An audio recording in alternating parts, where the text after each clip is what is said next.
उधर पलायन कर मुंबई में बसा एक तबका नैतिकता की दुहाई दे रहा है। भाषा नहीं समझी तो मराठी साहित्य तक कैसे पहुंचोगे, मराठी संस्कृति को कैसे समझो, मराठी योगदान को कैसे समझोगे, मूल मराठी जो चेतना है, जो सोच है, जो विशाल कैनवास है मराठी का, आम मराठी का, महाराष्ट्र का जो कैनवास है, उस कैनवास को आप कैसे समझोगे जब तक मराठी भाषा नहीं बोलोगे। तो मराठी भाषा बोलना बहुत ज़रूरी था और ये बहुत सारे लोगों ने नहीं किया है। ये शिकायत मेरे ख्याल से जायज़ है। अगर ये होता तो शायद कहीं ज़्यादा बेहतर होता। रोजगार की बात अब संस्कृति और अस्मिता की लड़ाई में तब्दील की जा रही है, लेकिन पराये शहर में ऐसे सवालों से घिरे शख्स अब भी चुप हैं, क्योंकि वो अपने ही नेताओं से हक की बात करना शायद भूल गए हैं। क्या इधर मराठी मानुस को कंफ्यूज करने की चाल चलाई जा रही है? क्या अस्मिता और भाषा की लड़ाई में कहीं उसके मूल मुद्दे को दबाया तो नहीं जा रहा?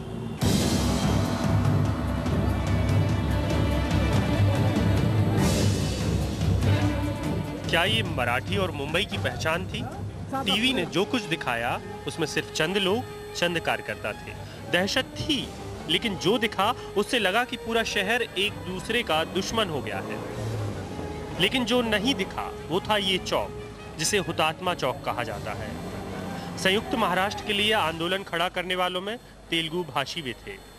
इतिहास भरा पड़ा है कि सब साथ रहे हैं शहर में।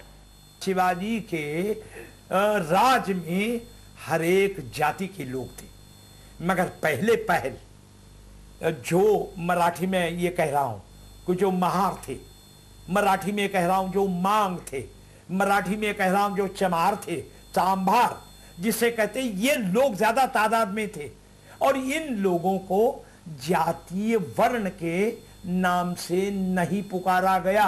ये मैं हूं, ये तू है, मैं तू चली है ना, ये बिहार की ना इसकी उसकी, ये चंद रोजा की है, ये चंद रोजा है, अब फिर हम तो एक ही हैं। जो लड़ाई सिर्फ रोजगार और कम पड़ते इंफ्रास्ट्रक्चर की थी, उसे अस्मिता और संस्कृति की लड़ाई में कुछ लोगों ने बदला। लेकिन बड़ा सवाल किसी ने नहीं पूछा कि मुंबई और महाराष्ट्र विकास की दौड़ में पीछे क्यों हो रहा है। भावना की लड़ाई में ये सवाल कोई नहीं पूछ रहा कि महाराष्ट्र का किसान अगर अंधेरे में रहता है तो उसका दोष किसी के सिर पे क्यों नहीं मढ़ा जाता। मराठी के साहित्यकार किरण नगरकर सवाल पूछ रहे हैं कि जब देश 8.5% की रफ्तार से चल रहा हो तो मुंबई महज 2.5% की चाल से क्यों चल रहा है। कोई क्यों मराठी के नाम पर सीना तानने वाला ये सवाल नहीं पूछ रहा है। अब डिफीटिस्ट एटीट्यूड है, और डिफीटिस्ट एटीट्यूड जब होती है तब आप बराबर कारणों का शोध नहीं लेते। जो पास मिले उसका उसकी पिटाई चले। अभी भी हम इन उत्तर प्रदेशियों और बिहारियों के पीछे पड़ रहे, पहले पीछे पड़े हम तो गवर्नमेंट के पीछे पड़े। आप देखिएगा 5 बरस में ये कैसे नहीं बदलता। ये हमारा महाराष्ट्र सच्चाई में महाराष्ट्र बन जाएगा।